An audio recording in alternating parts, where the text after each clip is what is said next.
जन प्राणी ज्याचा भार नसाये मेदनी या लागे अवतार धरुणी जग समस्त चारिले देवाला संताच्या बरोबरीचा दृष्टांत हा पुरत नाही. देवाला संताच्या बरोबरीचा दृष्टांत हा पुरत नाही. कारण या दृष्टांतात संत देवाच्या बरोबरीचे हे आहेत का? दृष्टांत कोणता? तर संत म्हणतात वृक्ष म्हणू नये वड पिंपळ, वृक्ष म्हणू नये वड पिंपळ, रुद्राक्ष म्हणू नये माळ, आणि समुद्र म्हणू नये गंगा जळ, श्रेष्ठ तनू देवाजा. असे म्हटल्याने तुमचे पापी जाणार नाही. आणि म्हणून संत देवाहून श्रेष्ठ आहेत. संत हे देवाहून श्रेष्ठ आहेत, तर तुमच्याहून श्रेष्ठ ते आहेतच ना. तुका म्हणे येते संत आणि जन आणि दोईशी समान मानू नये. संत व जन हे शब्द सारखे मानूच नाही. तर मग पाप हे कोण गाळील?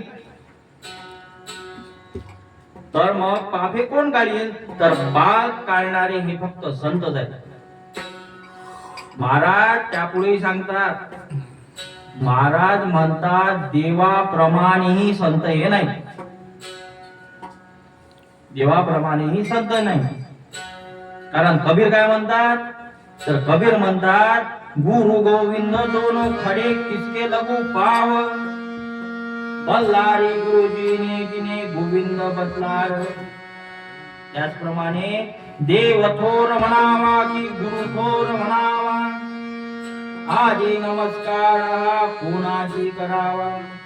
मला वाटते सद्गुरु थोर आहे, मला वाटते सद्गुरु थोर आहे, दयाच्या प्रसादे रघुराज पावे. विठ्ठल विठ्ठल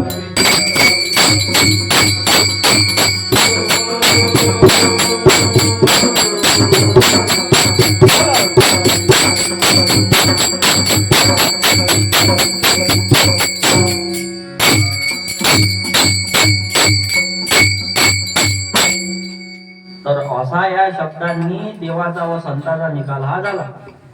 आणि या निकालावरून संत हे सर्वाहून श्रेष्ठ आहे.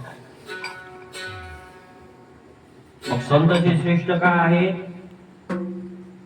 संत हे श्रेष्ठ का आहे? कारण संत हे जीवाचे कल्याण करणारे आहे. देव जीवाचे कल्याण करू शकत नाही. देव पापी मनुष्याला तारू शकत नाही. पापी मनुष्याला तारण्याची शक्ती ही संताची आहे. त्याचप्रमाणे इतरांनाही ती शक्ती नाही. मग आपण काय केले पाहिजे? संत पिढीसाठी आपण काय केले पाहिजे?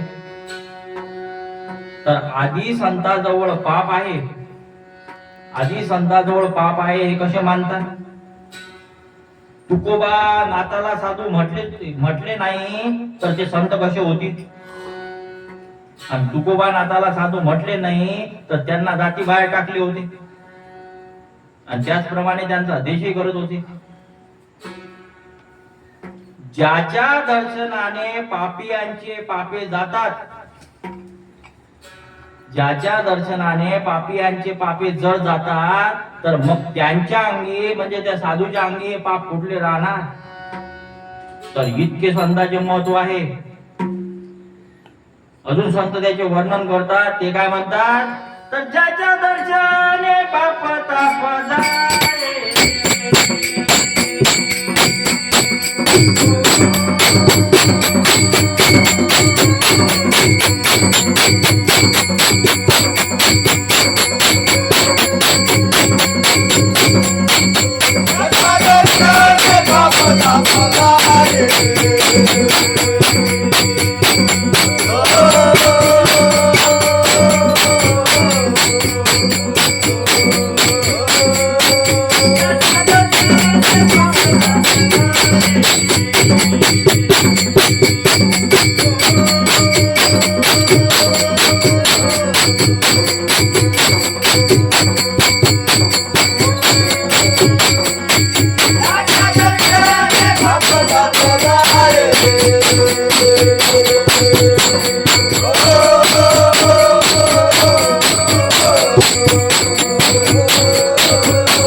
तर इतके संतांचे महत्व आहे. महाराज म्हणतात पाप हे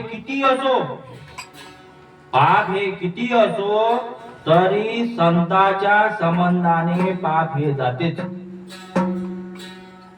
कारण पाप ताप दैन्य जाये उठावो पाप ताप दैन्य जाये उठावो.